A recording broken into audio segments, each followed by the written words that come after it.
Hi friends, welcome to Sabri's cooking world. ഞാൻ ചെയ്യാൻ പോകുന്നത് നമ്മൾ കേക്കിനൊക്കെ ഉപയോഗിക്കുന്ന വാനില സ്പോഞ്ച് കേക്കാണ്. വാനില സ്പോഞ്ച് എങ്ങനെ തയ്യാറാക്കാം എന്നും അതേപോലെ തന്നെ അതിന് വേണ്ട ഇൻഗ്രീഡിയൻസ് എന്തെല്ലാം എന്നുള്ളത് നോക്കാം. വളരെ സിമ്പിളായിട്ട് തന്നെ നമുക്ക് ഈ കേക്ക് റെഡിയാക്കി എടുക്കാം. ഇതിനായിട്ട് നമുക്ക് കുറച്ച് ഇൻഗ്രീഡിയൻസ് മാത്രം മതി കേട്ടോ. ഈ ഒരു ബേസ് ഇതേപോലെ തന്നെ ഫോളോ ചെയ്ത് പോയിട്ടുണ്ടെങ്കിൽ നമുക്ക് എല്ലാ കേക്കിനും യൂസ് ചെയ്യാം. അതിൽ കുറച്ച് മാറ്റങ്ങൾ വരുത്തിയിട്ടുണ്ടെങ്കിൽ എല്ലാ കേക്കുകൾക്കും ഉപയോഗിക്കാം. ഇതിനായിട്ട് ഞാൻ 4 മുട്ടയാണ് എടുത്തിട്ടുള്ളത്. 1 kg മെഷറിങ്ങിലാണ് ഞാൻ ഇത് പറയുന്നത്. 4 മുട്ട എടുത്തിട്ടുണ്ട്. മീഡിയം സൈസിലുള്ള മുട്ടയാണ് എടുത്തിട്ടുള്ളത്. വലിയ എഗ്ഗ് ആണെന്നുണ്ടെങ്കിൽ 3 എണ്ണം മതിയാവും കേട്ടോ. ഇത് മീഡിയം സൈസിലുള്ള എഗ്ഗ് ആയതുകൊണ്ടാണ് ഞാൻ 4 എണ്ണം ഉപയോഗിച്ചിട്ടുള്ളത്. 4 മുട്ട നല്ലതുപോലെ ബീറ്റ് ചെയ്യുകയാണ് നമ്മൾ ആദ്യം വേണ്ടത്. മുട്ട ബീറ്റ് ചെയ്യുന്നതിന് ഇതിൻ്റെ കൂടെ നമുക്ക് എന്ത് ചെയ്യാം, ഇതിലോട്ട് കുറച്ച് വാനില എസൻസും കൂടി ചേർത്ത് കൊടുക്കാം, അല്ലെങ്കിൽ വാനില പൗഡർ ചേർത്ത് കൊടുക്കാം. എൻ്റെ അടുത്ത് ഇപ്പോൾ വാനില പൗഡർ ആയതുകൊണ്ട് വാനില പൗഡർ ചേർത്ത് കൊടുക്കുന്നത് ഏതാണ് നമ്മളെ കയ്യിലുള്ളത് അത് ചേർത്ത് കൊടുക്കുക കേട്ടോ. അപ്പോൾ വാനില പൗഡറാണ് ഇപ്പം ചേർത്ത് കൊടുക്കുന്നത്. 1 ടീസ്പൂൺ വാനില പൗഡറും കൂടി ചേർത്ത് കൊടുത്ത് ഒരു പിഞ്ച് ഉപ്പും കൂടി ചേർത്തിട്ട് നമുക്ക് എന്ത് ചെയ്ത് നല്ലതുപോലെ ഒന്ന് ബീറ്റ് ചെയ്തെടുക്കാം. ഈ സമയം തന്നെ നമ്മൾ വാനില എസൻസും അതായത് ഉപ്പ് മുട്ട നല്ലതുപോലെ ബീറ്റായി കിട്ടാൻ വേണ്ടിയിട്ടാണ് കേട്ടോ. അത് ബീറ്റ് ചെയ്യുന്ന സമയം കൊണ്ട് നമുക്ക് എന്ത് ചെയ്യാം, ഡ്രൈ ഇൻഗ്രീഡിയൻസ് ഒക്കെ ഒന്ന് അരിച്ചെടുക്കാം. ഞാൻ 1 കപ്പ് അളവിലുള്ള മൈദയാണ് എടുത്തിട്ടുള്ളത്. 250 ml കപ്പാണ്. അതേപോലെ തന്നെ ഇതിലേക്ക് 1 ടീസ്പൂൺ ബേക്കിംഗ് പൗഡറാണ് ചേർത്ത് കൊടുക്കുന്നത്. അതേപോലെ 1/2 ടീസ്പൂൺ ഇത് ബേക്കിംഗ് സോഡ, 1/2 ടീസ്പൂൺ ബേക്കിംഗ് സോഡയാണ്. ബേക്കിംഗ് സോഡ കുറച്ച് ചേർത്ത് കൊടുത്താൽ മതി. 1/4 ടീസ്പൂൺ അല്ലെങ്കിൽ 1/2 ടീസ്പൂൺ ചേർത്ത് കൊടുത്താൽ മതി.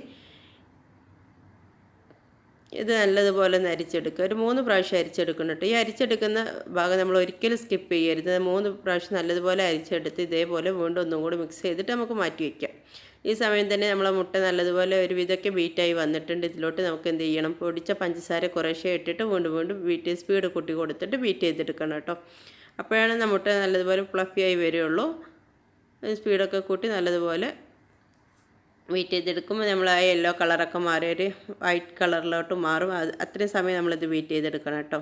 അപ്പോൾ അത് കണ്ടോ, നല്ലതുപോലെ യെല്ലോ കളറൊക്കെ മാറിയിട്ട് വൈറ്റ് കളറിലോട്ട് മാറിയിട്ടുണ്ട്. ഇതിലോട്ട് ഞാൻ ഇനി 1/4 കപ്പ് പാലാണ് കേട്ടോ ചേർത്ത് കൊടുക്കുന്നത്. 1/4 കപ്പ് റൂം ടെമ്പറേച്ചറുള്ള പാലാണ് ചേർത്ത് കൊടുക്കുന്നത്. അതേപോലെ തന്നെ 1/4 കപ്പ് ഓയിലും കൂടി ചേർത്ത് കൊടുക്കേണ്ട. ഓയിൽ ലാസ്റ്റാണ് ചേർത്ത് കൊടുക്കുക. ഓയിൽ ചേർത്തിട്ട് നമുക്ക് ഒരുപാട് ബീറ്റ് ചെയ്യേണ്ട ആവശ്യമില്ല. സ്പീഡ് കുറച്ചിട്ടിട്ട് വേണം നമ്മൾ ഓയിൽ ചേർത്ത് കൊടുക്കാനായിട്ട്. ഓയിലൊന്ന് മിക്സായി കിട്ടുന്ന അത്രയും സമയം മാത്രം നമ്മളൊന്ന് ബീറ്റ് ചെയ്താൽ മതി.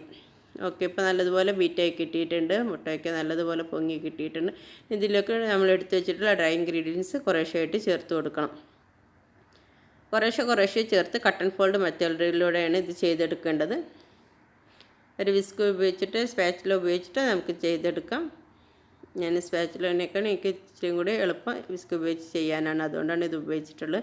നിങ്ങൾക്ക് ഏതാണ് സൗകര്യം അത് വെച്ചിട്ട് ചെയ്തെടുക്കുക കേട്ടോ. 1-2 പ്രാവശ്യമായിട്ട് ഇതേപോലെ തന്നെ നമുക്ക് ഡ്രൈ ഇൻഗ്രീഡിയൻസ് ഒക്കെ ചേർത്ത് കൊടുത്തിട്ട് മിക്സ് ചെയ്തെടുക്കുക. ഒരുപാട് കുത്തി ഇളക്കരുത്. നമ്മളിപ്പോൾ പൊങ്ങി വന്നിട്ടുള്ള മാവൊക്കെ അങ്ങ് താഴ്ന്നു പോകും. അപ്പോൾ അത് മുട്ടയ്ക്ക് നല്ലതുപോലെ പൊങ്ങിയതല്ലേ, അപ്പോൾ അതൊക്കെ അങ്ങ് താഴ്ന്നു പോകുമ്പോൾ അത് ഒഴിവാക്കാനായിട്ട് സ്പീഡ് കുറച്ചിട്ട് നമ്മൾ ഇതേപോലെ തന്നെ കട്ടകളൊന്നും ഇല്ലാതെ നല്ലതുപോലെ മിക്സ് ചെയ്തെടുക്കുക.